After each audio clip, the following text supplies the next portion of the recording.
Hi friends, welcome back to my channel. నా video చూస్తున్న ప్రతి ఒక్కరికి చాలా చాలా థ్యాంక్స్ అండి. నేను ఈ వీడియోలో సమ్మక్క సారలమ్మ జాతర గురించి, దాని వెనక ఉన్నటువంటి కథ గురించి అయితే చెప్తాను. వీడియో అయితే స్కిప్ చేయకుండా చూడండి ఫ్రెండ్స్. ఇది ప్రపంచంలోనే అతిపెద్ద గిరిజన జాతరగా కీర్తి గడించిందండి. ఇది వచ్చేసి తెలంగాణ రాష్ట్రం ఏర్పడ్డాక ఏమైందంటే 2014లో మేడారం జాతరను ప్రభుత్వం వచ్చేసి రాష్ట్ర పండుగగా అయితే గుర్తించడం అయితే జరిగిందండి. అయితే ఈ మేడారానికి అంతటి ప్రాశస్త్యం ఎందుకు దక్కింది? ఈ వనదేవతలుగా కొలిచేటటువంటి సమ్మక్క సారలమ్మలు ఎవరు? జంపన్న వాగని ఉంటుంది. దాని ప్రాముఖ్యత ఏంటి? అసలు ఈ జాతరను ఇంత వైభవంగా ఎందుకు నిర్వహిస్తున్నారు? అటువంటియన్నీ మనం ఈ వీడియోలో అయితే తెలుసుకుందామండి. పూర్వం వచ్చేసి కోయ దొరలుంటారు. వాళ్ళు వేట కోసం అడవికి వెళ్తారనమాట. ఆ అడవికి వెళ్ళినప్పుడు పెద్ద పులులుంటాయండి. ఆ పెద్ద పులుల కాపలా మధ్య ఒక పసిపాప అయితే కనిపిస్తుందండి. ఆ పసిపాపను ఈ కోయ దొరలైతే తీసుకొచ్చి గుడారానికి తీసుకొస్తారనమాట. తీసుకొచ్చినప్పటి నుంచి అన్ని శుభాలు జరుగుతా ఉండడంతో కొండ దేవతే ఆ రూపంలో వచ్చిందని చెప్పేసి నమ్ముతారండి. మాఘశుద్ధ పౌర్ణమి రోజు ఆ పాపకు సమ్మక్క అని పేరైతే పెడతారండి.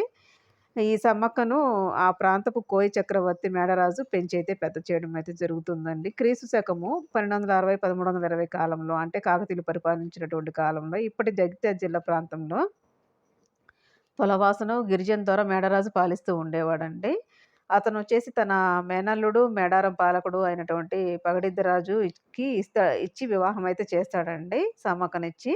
ఈ దంపతులకు సార్లమ్మ, నాగులమ్మ, జంపన్న అని ముగ్గురు సంతానమైతే కలుగుతారనమాట.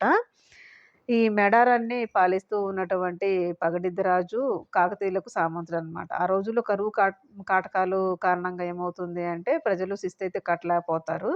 ఇట్లా శిస్తు కట్టకపోవటము, తన మామ మేడరాజుకు ఆశ్రయం కల్పించటము, కోయ గిరిజనుల్లో విప్లవ భావాలు నూరిపోస్తున్నాడని జెప్పేసి ఆరోపణలతో ప్రతాపరుద్రుడు ఏం జేస్తాడు అంటే పగడిద్ది రాజుపై యుద్ధానికైతే సన్నద్ధమవుతాడండి. ఇది తెలిసినటువంటి గిరిజనులు ప్రభుత్వంపై తిరగబడటానికి సిద్ధమవుతారు.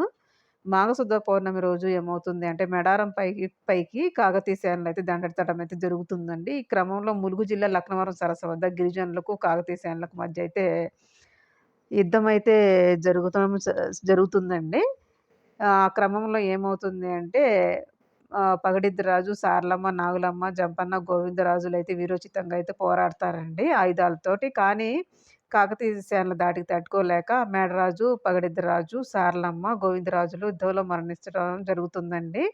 ఈ మరణ వార్త విన్నటువంటి జంపన్న అవమానాన్ని తట్టుకోలేక సంపెంగ వాగు అని ఉంటుందండి. అక్కడ దూకి ఆత్మహత్య అయితే చేసుకుంటాడు. అప్పటినుంచి ఆ సంపెంగ వాగుకి జంపన్న వాగుగా పేరైతే వస్తుందండి. అట్లా వచ్చిందని జెప్పేసి చరిత్రకారులైతే చెప్తారనమాట.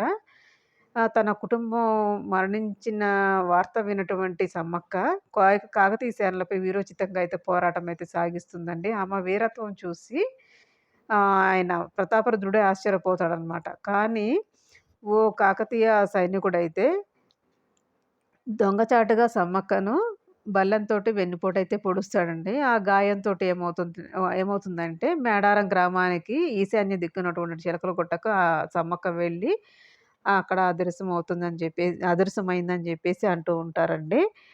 అక్కడ ఆ తర్వాత ఓ చెట్టు దగ్గర, ఓ పుట్ట దగ్గర ఓ కుంకుమ భరణ కనిపించిందటండి. ఆ తర్వాత తప్పు తెలుసుకున్నటువంటి ప్రతాపరుద్రుడు ఆమెకు, అంటే సమ్మక్కకు భక్తుడిగా అయితే మారిపోవడం అయితే జరుగుతుందండి.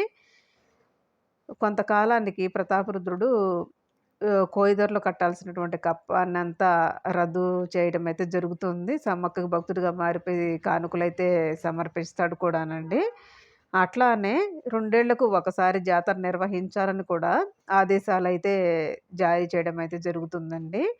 ఈ సమ్మక్క సారలమ్మ జాతరైతే ఇలా మొదలైందని జెప్పేసి కథ అయితే చాలా విస్తృతంగా ప్రచారంలో ఉందండి ఈ కథయితే జెప్పింది. కుంకుమ భరణిని సమ్మక్కగా భావించి 2 ఏళ్లకోసారి మాఘశుద్ధ పౌర్ణమి రోజైతే ఈ జాతరైతే జరుపుకుంటారండి. ఇదైతే 4 రోజుల జాతరండి. ఈ 4 రోజులు ఏం చేస్తారు అనేది గూడా మనం తెలుసుకుందామండి. ఇదొచ్చేసి మొదట ఉమ్మడి వరంగల్ జిల్లా ములుగు కేంద్రం నుంచి 44 కిలోమీటర్ల దూరంలో తాడ్వాయి మండలం అని ఉంటుందండి. మారుమూల ప్రాంతంలో అక్కడ అటవీ ప్రాంతంలో మేడారం గ్రామం అయితే ఉంటుంది. ఈ దట్టమైన అడవులు, కొండల మధ్య సమ్మక్క సారలమ్మలైతే కొలువై ఉన్నారండి. 4 రోజుల జాతరలో భాగంగా ఏమవుతుందంటే గద్దెనెక్క దేవతలు చివరికి వనప్రవేశం అయితే చేస్తారనమాట. అది ఏంటా అనేది చూద్దామండి. మొదటి రోజు ఏం జరుగుతుందంటే కన్నెపల్లి నుంచి సారలమ్మను గద్దెకైతే తీసుకొస్తారండి. అట్లానే రెండో రోజు ఏమవుతుందంటే చిలకల గుట్టలో భరణ రూపంలో ఉన్నటువంటి సమ్మక్కను గద్దెపై ప్రతిష్ఠించడం అయితే జరుగుతుంది. మూడో రోజు ఏమవుతుందంటే అమ్మవార్లు ఇద్దరు గద్దెలపై కొలువు తీరుతారనమాట.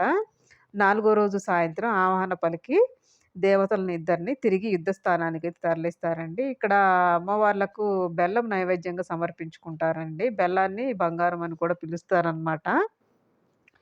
ఇదండి దీనికి సంబంధించిన కథ అయితే.